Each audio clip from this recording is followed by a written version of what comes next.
Good morning. Good morning, sir. Yeah. As we started it yesterday, the famous economists.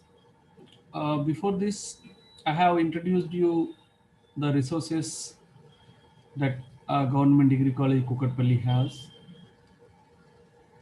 Among the rich resources that Government Degree College Kukatpalli has is faculty. So utilize the faculty for your career. And after that, I have given the information regarding computer labs and library madam and library books. And I have told you regarding the importance of reading newspaper, competitive magazine, and general knowledge books.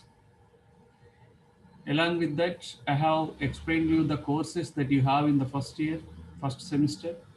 That is, along with the three DSs, you are going to have English and Telugu, and one AECC, that is environmental science. So now it is a turn to economics. I have explained the syllabus of economics and I have shared with you also the copy I have shared with you.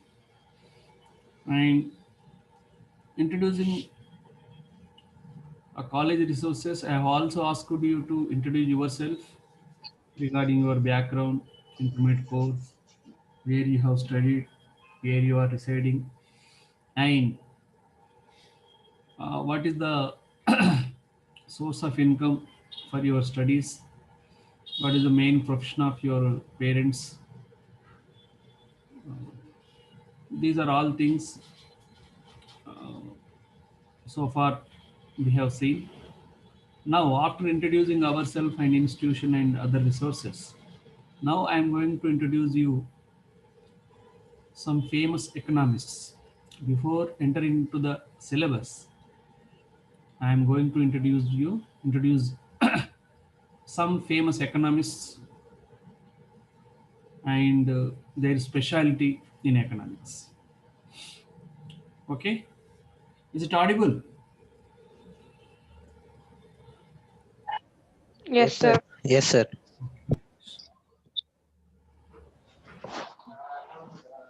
Who is this person? ఇప్పుడు Adam Smith. Yeah, ఎవరు ఎక్కడ ఉన్నాయి he is Adam Smith. Please mute yourself, నాదేం all the కాదు people, unless it is required. You don't unmute yourself. Whenever you are not able to listen me, please raise the hands or unmute yourself. Inform me. Otherwise, just listen it until and unless I ask you to respond. You should be on mute. Okay. Have you ever seen this photo? This is the photo of Adam Smith. The Adam Smith is born in the year 1723 and lived up to 1790. Okay, so what is his contribution? You see, Adam Smith's book, that is, especially this book,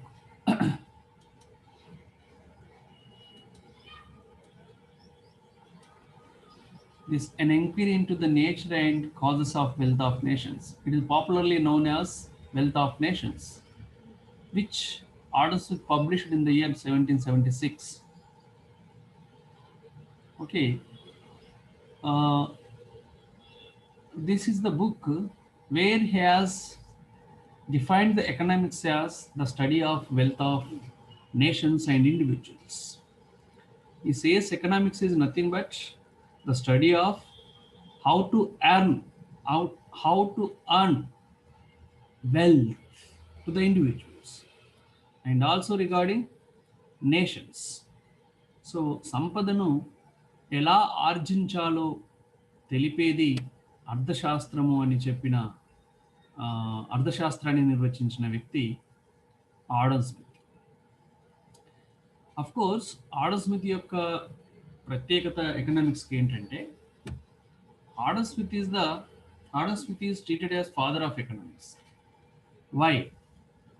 Because Adam Smith is the person who studied economics as special subject first time. Prior to Adam Smith, economics is studied, but it was studied as part of other social science, like part of psychology, political science, sociology, like that. But Adam Smith is the scholar who first time studied economics as a special subject and wrote a famous book, An Inquiry into the Nature and the Causes of Wealth of Nations, in which he has defined economics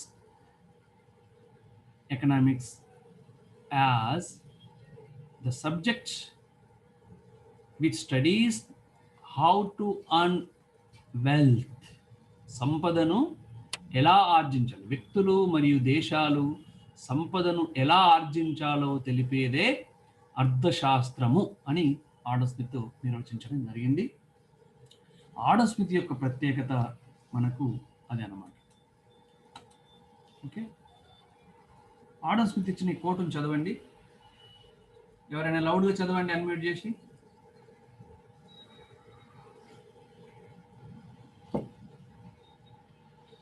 anybody?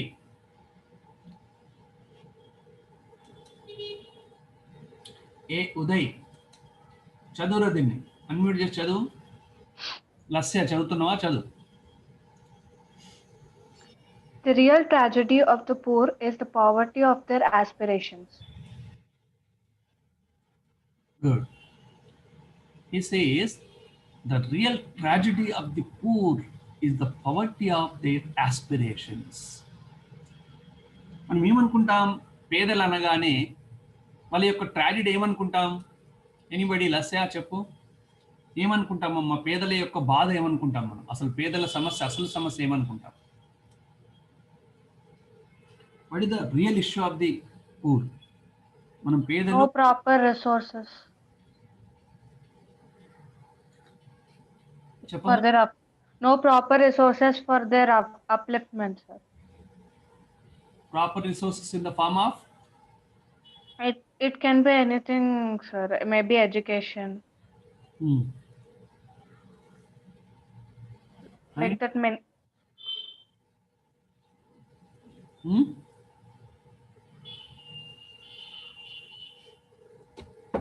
ఇంకా ఏమనుకుంటాం? పేదలు అనగానే ఏమనుకుంటాం general గా?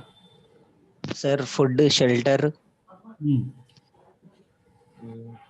తినడానికి సరిగ్గా తిండి ఉండదు, ప్రత్యేకించి పౌష్టికాహారం ఉండదు. సార్ ఇంకా ఏమనుకుంటాం? సరిగ్గా బట్టలు ఉండవు, సరైనన్ని ఉండవు, సరిగ్గా ఉండవు.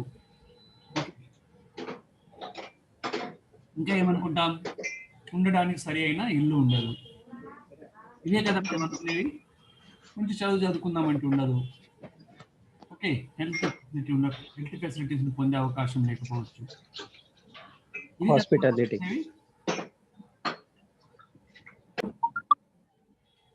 కానీ ఆడమ్ స్మిత్ ఏమంటున్నాడో చూడండి. ఏమంటున్నాడు? ఏమర్థమైంది లస్యా నీకు దీని నుంచి?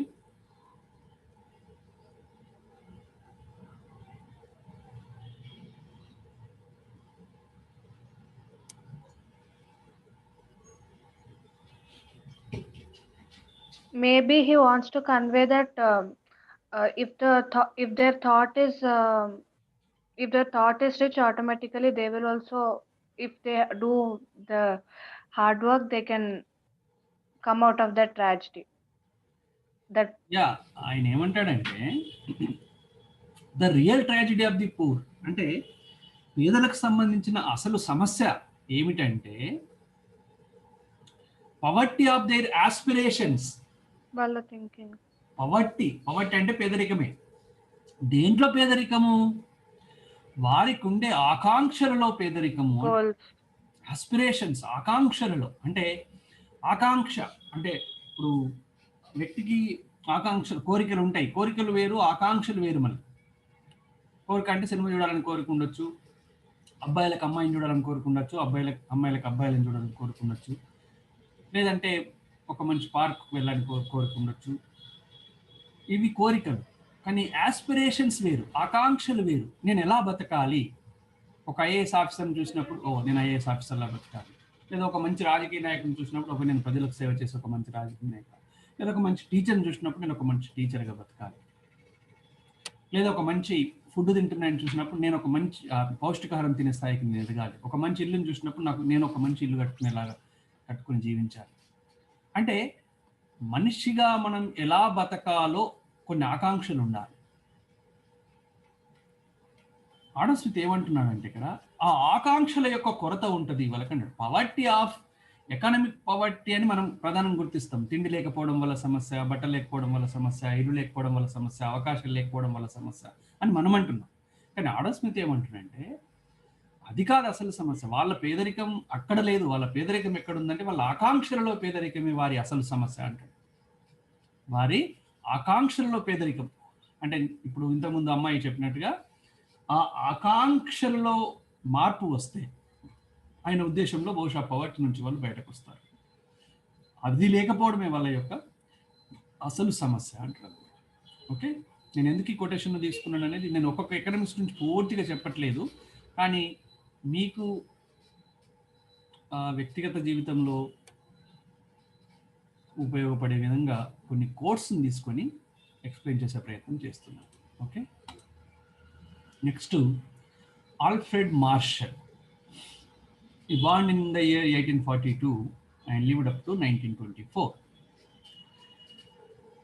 So he is the person who wrote a book which is still now the base for the economic study. Yesterday you might have seen in our group, library madam posted a PDF format book, that is Principles of Economics. That Principles of Economics is written by him. You see, when he died in the year 1924, but still now his book is popular in economics. So he is the person of Principles of Economics. You see, he wrote in the year 1890, and now after 1990, 2020, we are reading that book. And he also defined economics, but as not as the study of wealth. He says, of course, economics studies how to earn wealth, but more importantly, he studies another side, that is welfare side of the human beings. Welfare side of the human beings. అర్థశాస్త్రము ఒకవైపు సంపదను గూర్చి చర్చించినా మరొక వైపు అంతకంటే ముఖ్యమైన మానవుని శ్రేయస్సును గురించి చర్చించేది అర్థశాస్త్రము అంటాడు ఆయన. In one way, of course, as said by Adam Smith, it discuss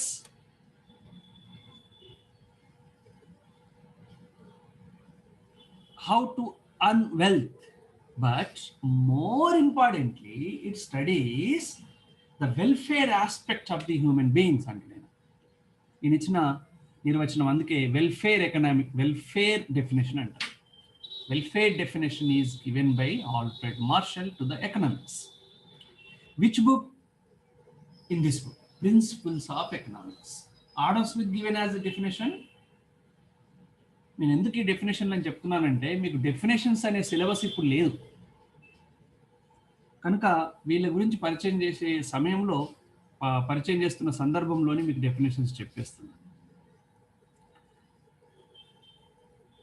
okay, you are using the drive audio.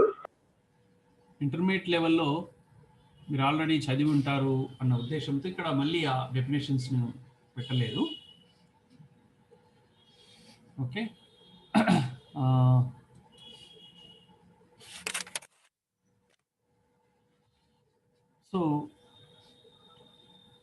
Alfred Marshall has defined economics as though economic studies regarding wealth of nations, more importantly, it stresses on the welfare aspects of the human beings.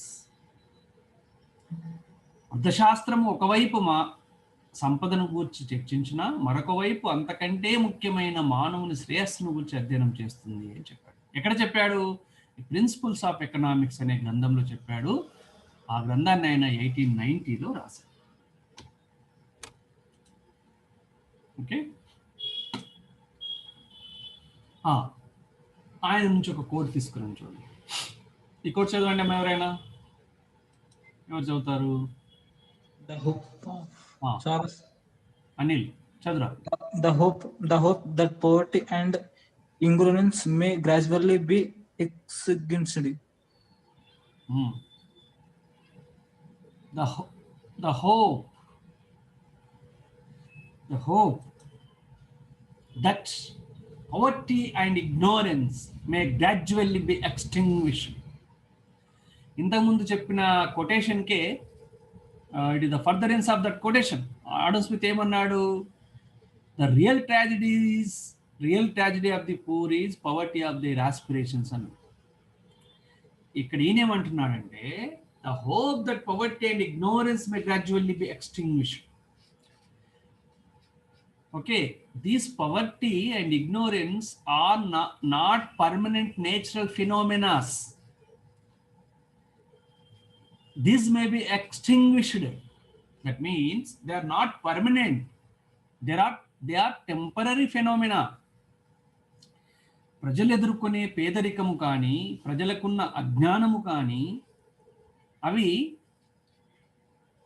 శాశ్వతమైన లక్షణాలు కావు, శాశ్వతంగా ఉండిపోయే. The sun rises in the east, సూర్యుడు తూర్పున ఉదయిస్తాడు. This is the permanent phenomena maybe. But పేదరికము అజ్ఞానము అనేవి పర్మనెంట్ ఫెనోమినాస్ కావు. ఇక నేను పేదరికంలో పుట్టాను కనుక పేదరికంలోనే చస్తాను, దీన్ని నేను మార్చలేను అనడానికి వీలు లేదు. నా పక్కవానికి అంత విజ్ఞానం ఉంది, లేదా నాకంటే పెద్దగా ఉన్న వాళ్ళకు సార్లకు అంత విజ్ఞానం ఉంది, నాకు జ్ఞానం లేదు, నేను ఇలాగే ఉండిపోతాను అనడానికి వీలు లేదు. నీవు తలుచుకుంటే పేదరికం నుంచి బయటపడవచ్చు, నీవు తలుచుకుంటే అజ్ఞానము నుంచి బయటపడవచ్చు.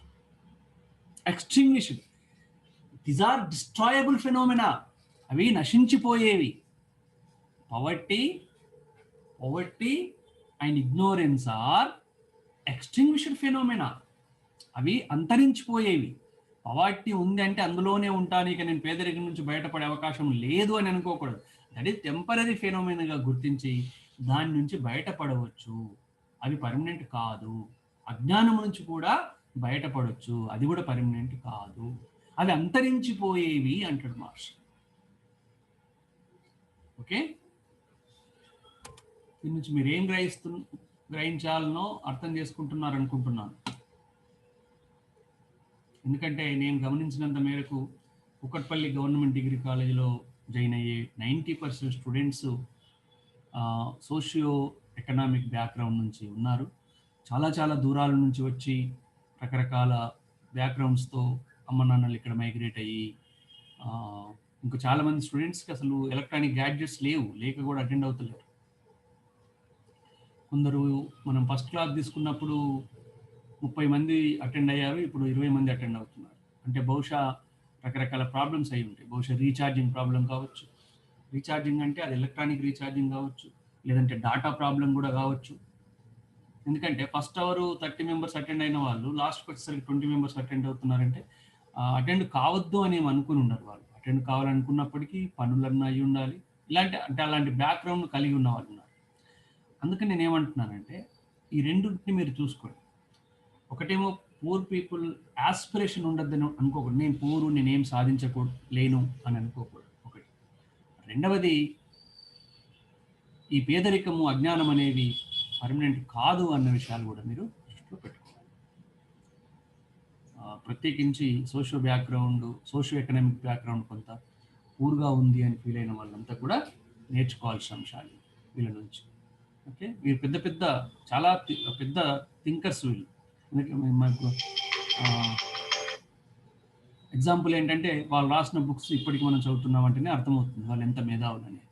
సో వాళ్ళ వ్యాఖ్యల్ని మనం ఇన్స్పిరేషన్గా తీసుకోవాలి.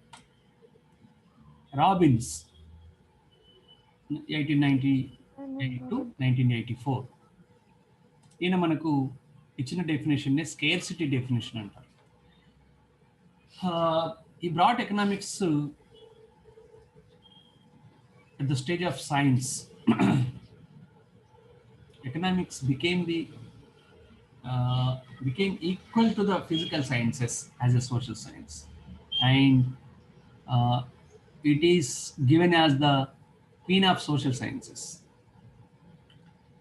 సో అర్థశాస్త్రానికి శాస్త్రీయ హోదాను అందించడంలో ఈయన యొక్క అధ్యయనం, ఈయన ఈ రాబిన్స్ ఇచ్చిన నిర్వచనం ప్రధానంగా ఉపయోగపడుతుంది.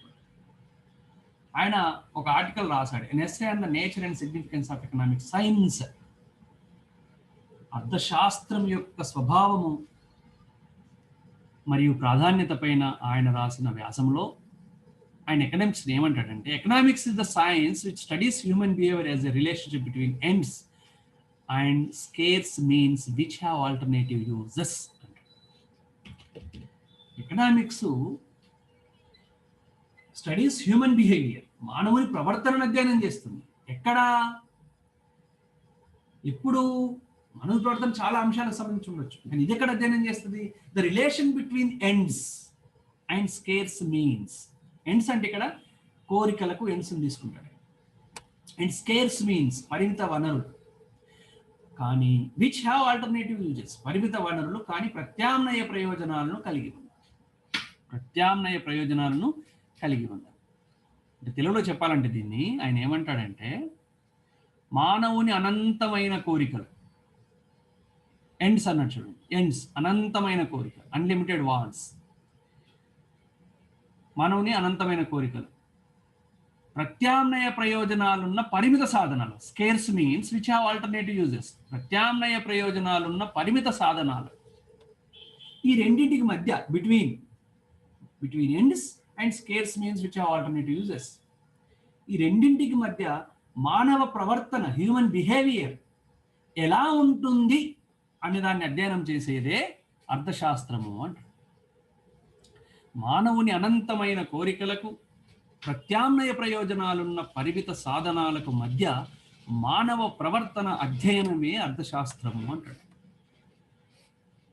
ఆయన ఏమని ఇందులో ఒక 4 అంశాలు ప్రధానంగా మనం చూడవచ్చు. ఒకటేంటంటే, మానవునికి అనంతమైన కోరికలు ఉంటాయి, అన్లిమిటెడ్ ఎండ్స్ ఆర్ వాంట్స్, కానీ వాటిని తీర్చే సాధనాలు మాత్రం పరిమితంగా ఉంటాయి.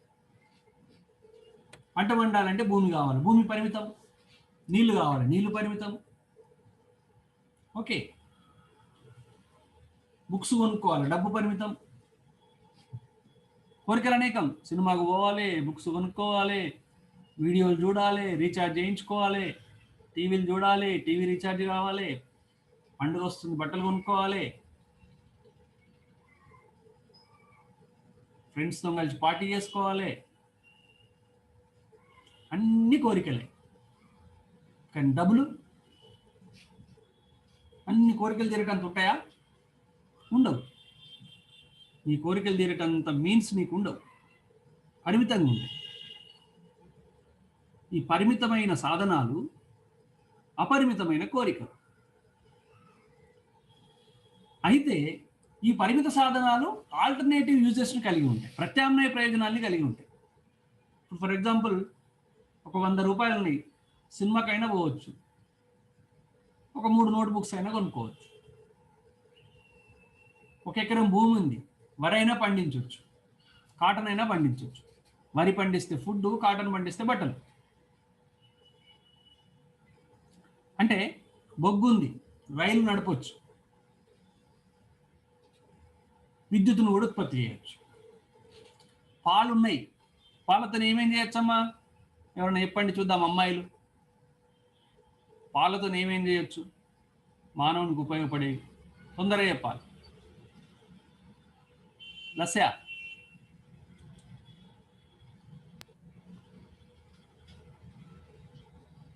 Lassi, are you there? Yes, sir. Yes, I'm there. What can be made with the milk? Sir, sorry. పాలతోని ఏమి చేయొచ్చు? తెలుగు రాదా నీకు? వచ్చు సార్. మరి అది అడిగాను కదా ముందే. పాలతో పాలు తెలుసు కదా, మిల్క్. ఎస్ సార్, ఓకే, అర్థమైంది. పాలతోని ఏమేమి చేయవచ్చు? దర్ మెనీ థింగ్, చాలా చేయొచ్చు సార్ మిల్క్ తో. అంటే అదే చెప్పు. అదే చేయొచ్చు, నేనే చెప్పిన, నువ్వు కాదు. And we can use it for, I mean మనం దాంతో పెరుగు చేయొచ్చు, స్వీట్స్ చేయొచ్చు, ఇంకా చాలా టైప్స్ చేయొచ్చు సార్. అలా చేయొచ్చు, చీజ్ చేయొచ్చు, 2 చెప్పినాం. ఇంకా ఇంకెవరైనా అమ్మాయి? డైరీ ప్రొడక్ట్స్ అంటే అంతే కదా సార్, చాలా డైరీ ప్రొడక్ట్స్ అన్ని చేయొచ్చు, లైక్ చీజ్, స్వీట్స్. ప్రీతి ఇంకా చెప్పు. ప్రీతి అనే అమ్మాయి ఉంది కదా, చెప్పమ్మా. Preeti. Hello sir. Rajeshwari.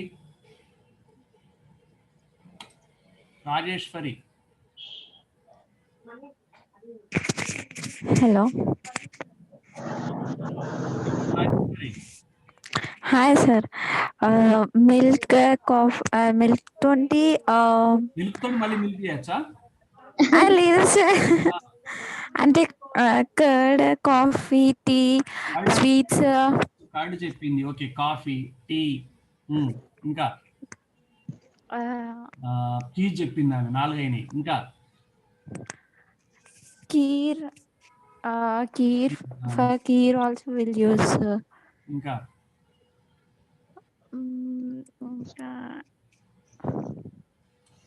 Okay. Milk గా కూడా తాగొచ్చు. 5. ఓకే. yes sir. మిల్క్ ని చెడగొట్టి ఏం చేయొచ్చు చెప్పు? కలాకండ్. 7 వచ్చినాయి. ఇంకా సార్ నేను చెప్పాను ప్రీతి. ఓకే. ఎనీబడి, ఎవరైనా చెప్పని. మొత్తం మీద రాజేశ్వరి చెప్పింది, ప్రీతి చెప్పింది, లస్స చెప్పింది, అన్ని కలిస్తే 7 అయినాయి కదా. అంటే జున్ను కూడా చేయొచ్చు. జున్ను అది పలిగిపోయిన పాలతోటి. జున్ను కూడా చేయొచ్చు. జున్ను కొంతవరకే చేయొచ్చు అనుకుంటా, అంటే అంటే స్టార్టింగ్ లో పలిగిపోయిన పాలతోటి. అది స్టార్టింగ్ లో మాత్రమే జున్ను వస్తుంది, తర్వాత రాదనుకుంటా. గేదె కానీ ఆవు కానీ ఫస్ట్ ఒక 2-3 రోజులే 2-3 రోజులే జున్ను అవుతాయి పాలు. పెరుగు కావాల్సిన బదులు జున్ను అవుతాయి. అది ప్రత్యేకత, అంతే. అట్లా అంటే పాలే ఇక్కడ. కానీ ఎన్ని చేయొచ్చు? ఇన్ని చేయొచ్చు. ఓకే. అంటే అర్థమైంది ఇక్కడ. పాలు పరిమితమే. ఇంట్లో ఫర్ ఎగ్జాంపుల్ 1 లీటర్ పాలే, కానీ పాలతో ఎన్ని చేయొచ్చు? చాలా చేయొచ్చు. దాన్ని ఏమంటున్నాడు నేనంటే, scares means which have alternative uses. పరిమిత సాధనాలే కానీ ప్రత్యామ్నాయ ప్రయోజనాలు కలిగి ఉంటాయి. అప్పుడు మనిషి ప్రవర్తన ఏమైంది అంటే, దేనికి ఎంపిక చేసుకోవాలనే సమస్య వస్తుంది. లీటరే పాలున్నాయి, ఫ్రెండ్ వస్తామన్నాడు, టీ పెట్టాలా? డాడీ మధ్యాహ్నం అడుగుతాడు, పెరుగు పెట్టాలా? తలనొప్పి వస్తుంది, నేను టీ పెట్టుకోవాలా? లేదు కాఫీ బాగుంటుంది, కాఫీ పెట్టుకోవాలా? లేదా రేపు ఫ్రెండ్స్ అంతా వస్తున్నారు, చెడగొట్టి కాలకాన్ చేయాలా? కానీ ఉన్నది 1 లీటర్. ఓకే, అర్థమవుతుంది కదా. Scares means alternative uses. దీంట్లో ఏమొస్తుంది? సమస్య ఎక్కడ వచ్చింది? దేనిని ఎంపిక చేసుకోవాలని సమస్య వస్తుంది.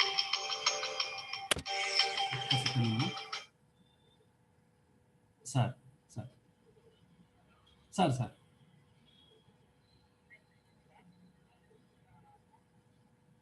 ఫామ్ ఫిల్అప్ చేసి ఇస్తే సరిపోతుంది సార్. ఫామ్లో అంతే సార్. మీకు ఆ ఎక్స్టర్నల్ ఎడిటర్స్ మెయిల్ నుంచి పంపాం కదా, అదే మెయిల్కు రిటర్న్ చేస్తారు. వదిలేయండి మీరు. అంటే ఒక్క చోట రిజెక్ట్ ఉన్న చోట రిజెక్ట్ చేయాలా, ఏమైనా మోడిఫికేషన్స్ సజెషన్ చెప్పండి. రిజెక్ట్ చేయాలనుకుంటే మాత్రం కింద మేబీ రిజెక్టెడ్ అని పెట్టండి. మిగతా మామూలుగా మీరు ఏది నింపాలనుకుంటే. ఓకే సార్ చేయొచ్చు. అది అంటే అది మాకు గుర్తుండడం కోసం దాని టైటిల్ను పైన రాయాలి సార్, పేపర్ టైటిల్. ఎందుకంటే మేము పేరు పంపలే కనుక ఆ టైటిల్ రాస్తే మేము దాన్ని మళ్ళీ కోయిన్సైడ్ చేసుకుంటాం sir. Okay sir, thank you.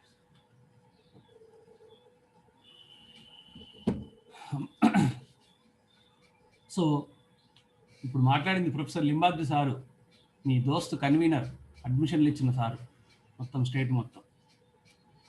Okay, మొత్తం మీద మనకు కొరత అంటే ఇక్కడ ఏం జరుగుతుంది, ఇక్కడ మీన్స్ కొరతగా ఉంటాయి, కోరికలు అనంతం ఉంటాయి, ఆ కోరికలు తీర్చే సాధనాలు పరిమితంగా ఉంటాయి, కానీ పరిమిత సాధనాలు ప్రత్యామ్నాయ ప్రయోజనాన్ని కలిగి ఉంటాయి. ఈ సమస్య ఎందువల్ల వచ్చింది? ఈ సాధనాలు పరిమితంగా ఉండడం వల్ల వచ్చింది. అందుకే దీన్ని కొరత నిర్వచనము అన్నారు, స్కేర్సిటీ డెఫినేషన్ అన్నారు. అందుకే ఈ కొరతను గూర్చి అర్థశాస్త్రం అధ్యయనం చేస్తుంది కనుక ఈ కొరత ఉండడం వల్ల సమస్య ఏమొస్తుంది, దేన్ని ఎంపిక చేసుకోవాలనేది వస్తుంది. కనుకనే economics is the study of choice అన్నారు. అర్థశాస్త్రం అనేది ఎంపికకు సంబంధించిన శాస్త్రము అని. ఎందుకు? ఈ స్కేర్స్ మీన్స్ ఉన్నాయి కనుక దేన్ని ఎంపిక చేసుకోవాలని సమస్య వస్తుంది. కనుక ఎంపిక చేసుకునేటప్పుడు వ్యక్తి ఎలా ప్రవర్తిస్తాడో దాన్ని అర్థశాస్త్రం అధ్యయనం చేస్తుంది. అట్లా ఒక సైంటిఫిక్ డెఫినేషన్ ఇచ్చాడు Robbins. Okay,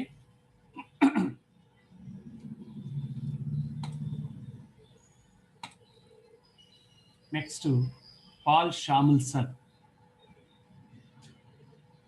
Paul Anthony Samuelson ఉన్న లేటెస్ట్ 2009 వరకు జీవించాడు. ఈయన కూడా అర్థశాస్త్రంలో నోబెల్ బహుమతి పొందిన వ్యక్తి. ఈయన ఇచ్చిన డెఫినేషన్ను గ్రోత్ డెఫినేషన్ అంటారు. సేమ్ స్కేర్సిటీ డెఫినేషన్ లాగానే ఉంటుంది, కాకపోతే ఆయన డైనమిక్స్ అనే పదం వాడాడు అనమాట. డైనమిక్స్ అనే పదం వాడి అంటే కొరతను చెప్తూనే అది ఫ్యూచరు మరియు ప్రస్తుతం ఈ రెండు అంశాలకు సంబంధించి డెఫినేషన్ని కొంత మోడిఫై చేశాడు. ఇక్కడ మనం డెఫినేషన్స్ గురించి డిస్కస్ చేయట్లే, ఎకనామిక్స్ని పరిచయం చేసే క్రమంలో వారు ఏం చెప్పారో చెప్తున్నాను. ఇక్కడ ఈయన చెప్పిన ఆ డెఫినేషన్ ఆయన ఈ బుక్లో ఇస్తాడు, economics in introductory analysis, first publish in 1948. Economics అనే గ్రంథాన్ని రాశాను. ఈయన ఇంట్రడక్టరీ అనాలిసిస్ అనేది అంత పాపులర్ కాదు, ఎకనామిక్స్ అంటారు. ఎకనామిక్స్ అనే గ్రంథాన్ని ఎవరు రాశారంటే పాల్ షాముల్సన్. ఇక్కడ గ్రోత్ డెఫినేషన్ ఇచ్చాడు, అది మీకు తెలుసు. ఈయన ఒక కొటేషన్ ఒకటి తీసుకున్నాను చూడండి. ఏమంటారంటే, politicians like to tell people what they want to here and what they want to here is what won't happy. మంచి కొటేషన్. ఏమంటాడంటే, ఎకనామిక్స్లో ఇలా ఉండొద్దని చెప్పే క్రమంలో పొలిటీషియన్స్ ఎలా ఉంటారో చెప్తాడు. పొలిటీషియన్స్ ఏమి చెప్పడానికి ఇష్టపడతారంటే, ఎవరైనా చెప్పండి అమ్మా, పొలిటీషియన్స్ ఏం చెప్పడానికి ఇష్టపడతారా? ఎవరైనా చెప్పండి, ఒక్క మాట చూద్దాం. ఉదయ్ కానీ, ఎస్లవత్ అనిల్ కానీ, శివాజీ కానీ, ఎవరైనా పొలిటీషియన్స్ ఏం చెప్పడానికి ఇష్టపడతారు? ఆ తర్వాత మనం పాల్ షాముల్సన్ ఏమంటుండో అర్థం చేసుకుందాం. ఏం చెప్పడానికి ఇష్టపడతారు పొలిటీషియన్స్? హలో సార్, చెప్పు నాన్న. అన్ని పనులు చేస్తామని చెప్తారు కానీ ఏ పనులు చేయరు. అదే వాటర్ కానీ ఎనీ ప్రాబ్లం టు టెల్. ఇంకా అనిల్ మాలిక్ సార్ చెప్పమ్మా, ఏం చెప్పాలనుకుంటారు? Good afternoon sir. మీకు ఏవైతే అవసరం ఉన్నాయో అవన్నీ మేము తీరుస్తామని చెప్పి ఎలక్షన్స్ ముందు చెప్తారు. ఎలక్షన్స్ అయిపోయిన తర్వాత మనల్ని పట్టించుకోరు. జనరల్గా నిజమైన పొలిటీషియన్ ఏం చెప్తాడంటే, నిజమైన అంటే రియల్ పొలిటీషియనే నేను ఇక్కడ మాట్లాడేది. Leader sir. ఎవరు ఏమంటున్నారు చెప్పండి. లీడర్ అంటున్నా సార్. ఓకే, మీరు ఆగండి, నేను చెప్తాను. ఇక్కడ మన ఆంటోనీ ఏమంటుండో చూద్దాం. ఆంటోనీ ఏమంటుండంటే, politicians like to tell people what they want to hear. ప్రజలు దేనిని వినడానికి ఇష్టపడతారో దాన్ని చెప్తారు అంటారు. జనరల్గా మన అవసరాలను మీద మాట్లాడడం, మన అవసరాల గురించి చెప్పడాన్ని మనం ఇష్టపడతాం. ఇప్పుడు నిరుద్యోగుల దగ్గరికి వచ్చినప్పుడు ఏం చేయాలా? నెక్స్ట్ టైం మీకు ఒక నోటిఫికేషన్ ఇస్తున్నాను, 1,00,000 ఉద్యోగాల నోటిఫికేషన్ ఇస్తున్నాను అని చెప్తాను. అదే చదువుకున్న విద్యార్థుల దగ్గరికి వచ్చినప్పుడు ఏం చెప్తాడు? మీకు ఫ్రీ ఎడ్యుకేషన్ ఇవ్వబోతున్నాను, KG to PG, మీరు ఎక్కడ ఫీజులు కట్టాల్సిన అవసరం లేదు అని చెప్తాడు. అది అది వినడానికి నీకు సొంపుగా ఉంటుందా ఉండదా? ఉంటుంది ఉంటుంది కదా. నీవు దేనిని వినడానికి ఇష్టపడతావో దాన్ని చెప్తాడు. అయితే నువ్వు దేన్నైతే వినడానికి ఇష్టపడ్డావో దాన్ని చెప్తారు, కానీ అది ఎప్పుడూ జరగదు అంటున్నాయి. నువ్వు వినడానికి ఇష్టపడ్డది ఎప్పుడు కూడా అది జరిగే అవకాశం చాలా తక్కువ అంటు.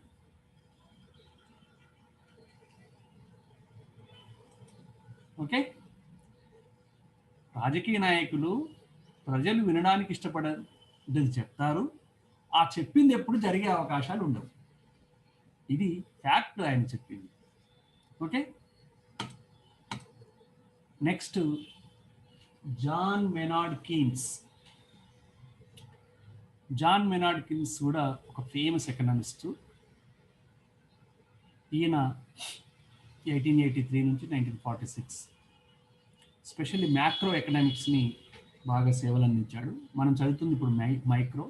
మీరు సెకండ్ సెమ్లో ఈయన చెప్పిన మ్యాక్రో ఎకనామిక్స్ చదువుతారు. ఈయన రాసిన famous book the general theory of employment, interest and money. 1929 నుంచి 1933 వరకు మొత్తం ప్రపంచాన్ని ఎకనామిక్ డిప్రెషన్ వేధించింది. Economic depression, the world economy under economic depression. Economic depression అంటే వస్తువులు ఉంటాయి కానీ వాటికి డిమాండ్ ఉండదు, కొనేవాళ్ళు ఉండరు, అందువల్ల ధరలు తక్కువగా ఉంటాయి, లాభాలు తక్కువగా ఉంటాయి, సేవింగ్స్ తక్కువగా ఉంటాయి, పెట్టుబడులు తక్కువగా ఉంటాయి, ఉద్యోగ అవకాశాలు తక్కువగా ఉంటాయి, ఉన్న ఉద్యోగాలు ఊడుతుంటాయి. ఇది ఎకనామిక్ డిప్రెషన్ పరిస్థితి. దానికి పరిష్కారం మార్గము చెబుతూ ఆయన ఈ గ్రంథాన్ని రచించాడు, the general theory of employment, interest and money. ఇందులో ఆయన ఏం చెప్తాడంటే, అలాంటి స్థితి నుంచి ఎకానమీ కోలుకోవాలంటే, to make reservation from that situation, what government wants to do is provide the employment. ఉద్యోగితను కల్పించాలి అంటే, ఉద్యోగితం కల్పించాలంటే ఉన్న ఉద్యోగులే పనిచేయడానికి అక్కడ అవకాశాలు లేవు. మరి ఎవరు ఉద్యోగితను కల్పిస్తారంటే గవర్నమెంట్ కల్పించాలి. మరి ఎక్కడ కల్పించాలి? ఉన్న ఉత్పత్తిని అయితే కొంటలేదు. అప్పుడు ఆయన ఏమంటాడంటే, అవసరమైతే గోతులు తవ్వాలి, గోతులు పూడ్చాలి, అట్లా ఉద్యోగాన్ని కలిపి. దానివల్ల ఏమొస్తుంది అంటే వాళ్ళకి ఆదాయం వచ్చిందనే ఫీలింగ్ వస్తుంది. ఆ ఆదాయంతో వస్తువులను డిమాండ్ చేయడం స్టార్ట్ చేస్తారు. వస్తువులను డిమాండ్ చేయడం స్టార్ట్ చేస్తే ఒక్కసారి వస్తువుల డిమాండ్ పెరిగిందంటే ధరలు పెరుగుతాయి, ప్రాఫిట్స్ పెరుగుతాయి, సేవింగ్స్ పెరుగుతాయి, పెట్టుబడులు పెరుగుతాయి, మళ్ళీ ఉద్యోగ అవకాశాలు పెరుగుతాయి. అట్లా సైకలాజికల్ ఫెనోమెనా ద్వారా ఎకానమీ బాగుపడుతుంది అంటే. అట్లా అలాంటి పరిష్కారాన్ని, ఇప్పుడు డబ్బు లేకపోతే ఏం చేయాలంటే అవసరమైతే డబ్బు ముద్రించవచ్చు గవర్నమెంట్ అని చెప్తారు. అట్లా డెఫిసిట్ ఫైనాన్స్ను మొట్టమొదటిసారి చెప్పాడు ఈయనండి. ఓకే, దీని నుంచి మనం సెకండ్ ఇయర్లో చదువుతాము, జస్ట్ మీకు ఇంట్రొడ్యూస్ చేస్తున్నాను అంతే. ఓకే, ఆయన ఒక ఫేమస్ కొటేషన్ ఇక్కడ తీసుకున్నాను నేను, చూడండి. Idea shape the course of history. చరిత్రను మార్చేవేమిటి? ఆలోచనలే అంటాడు ఆయన. మనిషి మెదడులో పుట్టే ఆలోచనలే చరిత్ర క్రమాన్ని మార్చుతాయి అంటాడు. Idea shape the course of history అంటే. ఫర్ ఎగ్జాంపుల్, తెలంగాణ రాష్ట్రం 2014 సంవత్సరంలో వచ్చింది. కానీ తెలంగాణ రాష్ట్రం కావాలనే ఆలోచన ప్రొఫెసర్ జయశంకర్ అనే వ్యక్తికి 1956లో హైదరాబాద్ రాష్ట్రం ఆంధ్ర రాష్ట్రంతో కలిగినప్పుడే లేదు ఇది తప్పు, తెలంగాణ రాష్ట్రమే ఉండాలని ఆయన ఆలోచన పుట్టింది. ఆ తర్వాత ఆయన డిమాండ్ ఫర్ తెలంగాణ స్టేట్ అని ఒక బుక్ రాశాడు. ఒడవని ముచ్చట అని ఆ తర్వాత ఒక బుక్ రాశాడు. అట్లా చాలా బుక్స్ రాస్తూ ప్రజల్లో వ్యాప్తి చేయడం వల్ల చివరికి కేసీఆర్ 2001లో టీఆర్ఎస్ పార్టీని పెట్టి అనేక సంస్థలు పనిచేసి చివరికి 2014లో సాధ్యమైంది. ఎక్కడ దీనికి పునాది ఎక్కడ ఉంది? ప్రొఫెసర్ జయశంకర్ మెదడులో పుట్టిన ఆలోచనలో పునాది. అంటే చరిత్ర మారింది. చరిత్ర మారలే, ఆంధ్రప్రదేశ్ చరిత్ర కాస్త తెలంగాణ చరిత్రగా రూపుదిద్దింది. ఆంధ్రప్రదేశ్ చరిత్ర ఎండైపోయి ఉమ్మడి రాష్ట్రం చరిత్ర ఎండైపోయి తెలంగాణ రాష్ట్రం ఆరంభమైంది. అంటే చరిత్రనే మారింది. చరిత్ర గతిని మార్చే శక్తి మానవుని ఆలోచనలకు ఉంటుంది. అందుకని ఎంతసేపు మీరు ఎంటర్టైన్మెంట్ యూట్యూబ్లలో ఆ ట్యూబ్లలో ఎంటర్టైన్మెంట్ మానేసి కొంత ప్రశాంతంగా ఆలోచిస్తున్నాడు. మన సమస్యల గురించి, సమాజం గురించి, ప్రాంతం గురించి, దేశం గురించి, ప్రపంచం గురించి, మీ వ్యక్తిగతంగా మీ గురించి, మీ కుటుంబం గురించి కొంత సమయాన్ని ఆలోచిస్తున్నాడు. ఈ ఆలోచనలు మన చరిత్రను మార్చచ్చు, మన స్థితిని మార్చచ్చు, కుటుంబ స్థితిని మార్చచ్చు, కొన్నిసార్లు అవసరమైతే సమాజ చరిత్రనే మార్చవచ్చు. డాక్టర్ బిఆర్ అంబేద్కర్ మొత్తం కమ్యూనిటీ చరిత్రనే మార్చాడు. మీరు మనుషులు కాదు, దూరంగా ఉండాలి అని చెప్పిన ఒక కమ్యూనిటీని చివరికి అందరూ మనుషులు సమానమే అనే విధంగా అందరిని అంగీకరింపజేసి వారికి హక్కులు సాధించి ఇప్పుడు ఒక ఇన్ఫ్లుయెన్సర్ సెక్షన్గా ఎదగడానికి డాక్టర్ బిఆర్ అంబేద్కర్ కారణమయ్యారు. ఆయనలో వచ్చిన ఆలోచన వీళ్ళు కొద్దిమంది ప్రజలు ఎందుకు బానిసలుగా ఉండాలి, కొద్దిమంది ప్రజలు ఎందుకు ఇతర కమ్యూనిటీస్ కంటే దూరం ఉండాలి అని చెప్పి ఆయన మనసులో వచ్చిన ఆలోచన ఆ కమ్యూనిటీ యొక్క చరిత్రను, దేశ చరిత్రను మార్చింది. అట్లా మనుషుల యొక్క మెదళ్లలో వచ్చే ఆలోచనలే చరిత్ర గతిని మారుస్తాయి అంటాడు జాన్ మేనార్డ్ కీన్స్. వింటున్నారా? వినపడుతుంది కదా? రైట్. Next Karl Marx. ఈయన ఫేమస్ పేదల పక్షాన మొట్టమొదటిసారి ఒక తత్వం చెప్పిన ఘనత కార్ల్ మార్క్స్ దక్కుతుంది. పేదలను చిన్నచూపు చూసే సమయంలో పేదల కష్టాలను కానీ కార్మికుల కష్టాలను కానీ ఎవరూ పట్టించుకోకుండా వాళ్ళని సాధ్యమైనంత ఎక్కువ పని చేయించుకుని దోపిడీ చేస్తున్న క్రమంలో వారి కోసం ఒక తత్వాన్ని రూపొందించి వారి వైపు ఆలోచించేలా ఒక సిద్ధాంతాన్ని రూపకల్పన చేసిన వ్యక్తి కార్ల్ మార్క్స్. ఆయన ఒక ఫిలాసఫరే కాదు, ఆయన philosopher, economist, సోషాలజిస్టు, హిస్టోరియను, journalist, revolutionary socialist.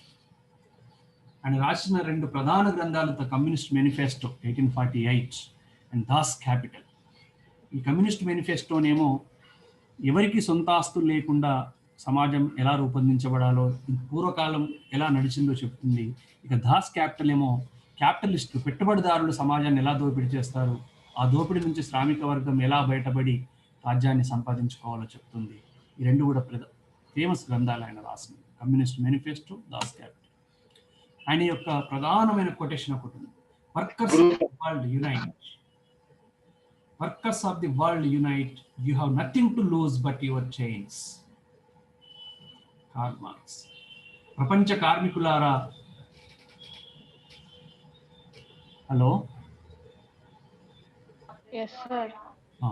ప్రపంచ కార్మికులారా ఏకం కండి, పోరాడితే పోయేదేమి లేదు, బానిస సంఖ్యలు తప్ప.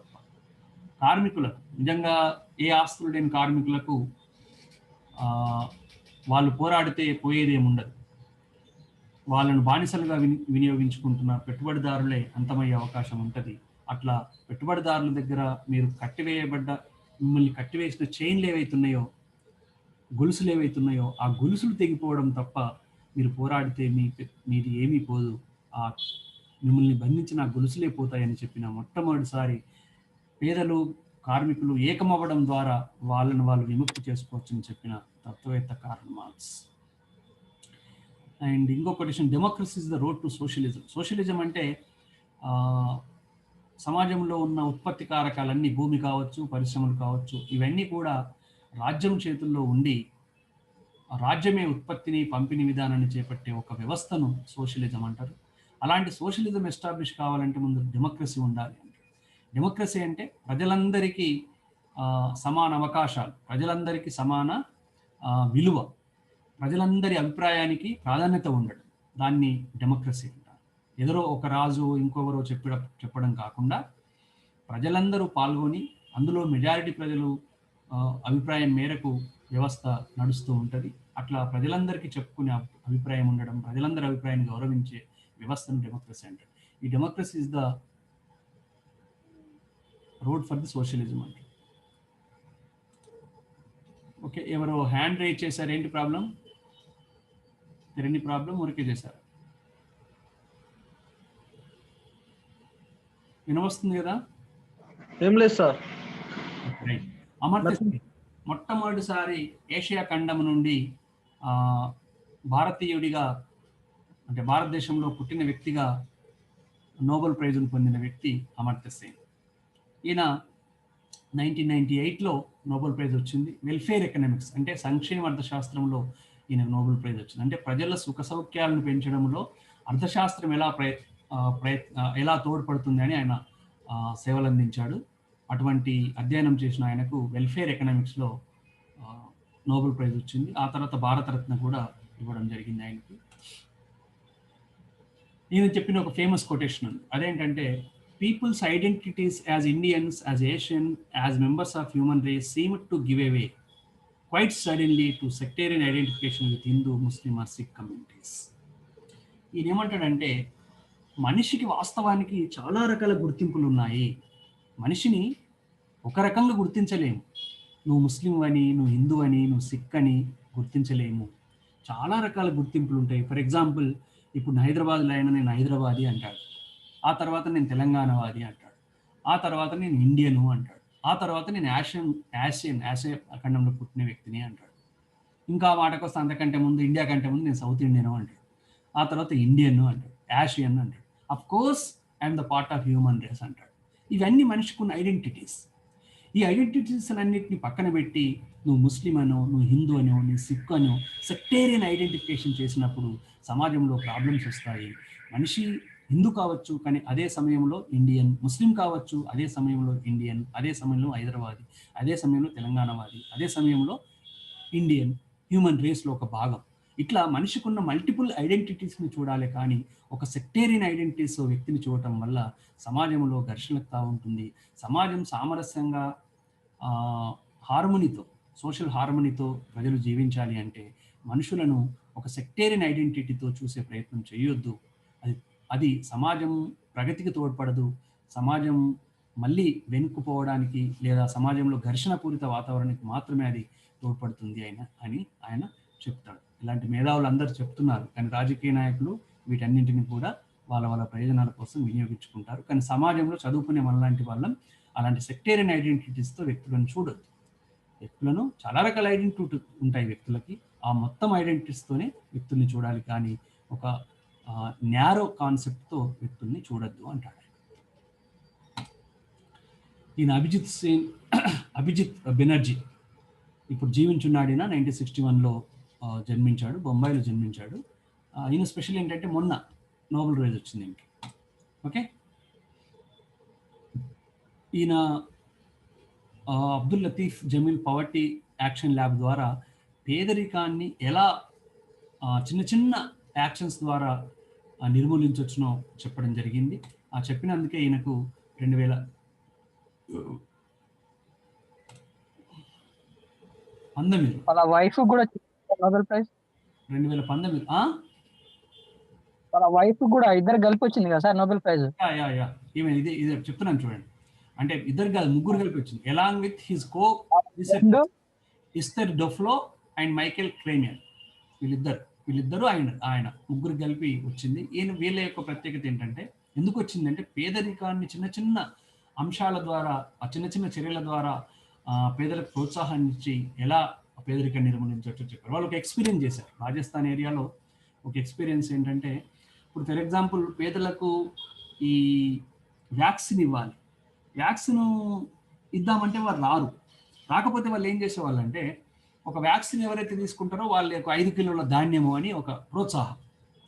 అంటే తిండి వాళ్ళకి అవసరం కనుక తిండి కోసం వస్తారు, వ్యాక్సిన్ తీసుకుంటారు. అట్లా వాళ్ళకి దోమలు కుట్టడం వల్ల వాళ్ళ ఆరోగ్యం చెడిపోతుంది కనుక ఇన్స్టెడ్ ఆఫ్ గివింగ్ మనీ కానీ ఇంకేదన్నా కాకుండా వాళ్ళకి దోమ తెరలు పంపిణీ చేయడం. అట్లా చిన్న చిన్న యాక్షన్స్ వాళ్ళ యొక్క పేదరికాన్ని రూపుమాపడానికి ఉపయోగపడతాయి. ఇప్పుడు ఎడ్యుకేషన్కి వస్తలేరు, స్కూళ్ళల్లో చేర్పిస్తలేరు అనుకోండి, స్కూల్లో చేర్పిస్తే మీ ఇంటికి ఇంత ధాన్యం ఇస్తాం అనే విధంగా. అంటే ఎడ్యుకేషన్, హెల్త్ ఈ రెండు ఆ పేద ప్రజల స్థితిని మారుస్తాయి కనుక ఆ రెండింటిని వాళ్ళు దూరం ఉంటారు కనుక ఆ రెండింటిలో వాళ్ళని ప్రోత్సహించాలి అంటే వాళ్ళకు అవసరమైన, ఆకర్షితమయ్యే కొన్ని అంశాన్ని వాళ్ళకి ఇవ్వడం ద్వారా ఆ పేదరికాన్ని రూపుమాపొచ్చని, రూపుమాపడానికి కొత్త పద్ధతిని వీళ్ళు ప్రవేశపెట్టారు. ఇది ఆయన చేసినందుకు ఆయన 2019లో ఆయనతో పాటు ఆయన భార్యకు మరి ఇంకొక రీసెర్చ్ స్కాలర్కు నోబెల్ బహుమతి వచ్చింది. Okay, poverty is not just lack of money, it is not having the capability to realize one's full potential as human being. పేదరికం అనేది డబ్బు లేకపోవడమే కాదు, డబ్బు లేకపోవడాన్ని పేదరికంగా అనుకోకూడదు. పేదరికం అనేది ఎలాంటి పరిస్థితులను సృష్టిస్తుంది అంటే, తనకున్న పొటెన్షియల్ని, అంటే తనకున్న శక్తిని కూడా వినియోగించుకోలేని స్థితిని సృష్టిస్తుంది. దాని నుంచి అంటే ఆ పరిస్థితిని మార్చడం ద్వారా పేదరికాన్ని మార్చొచ్చు అంటాడు. Okay, this is Dr. M.A. Malik. He is also one of the economists. Okay, studied MA, LLB, PhD and 11 books published and papers దాదాపు 23 పేపర్లు international journals and national journals వచ్చాయి. బెస్ట్ టీచర్ 2015లో వచ్చింది. చాలా ఉన్నాయి ఈయన గురించి చెప్పాలంటే. ఈయన ఎవరో మీరు తర్వాత తెలుసుకోండి. Okay, thank you. Next class we continue. Not this, a new topic we will start. Okay, sir. Yeah, anybody, any doubts regarding this class? ఎక్కువ మంది జాయిన్ అయ్యారు ఇవాళ. ఓన్లీ 20 మెంబర్స్, అందులో నుంచి ఇద్దరు పోయారు. 18 మెంబర్స్ ఉన్నారు.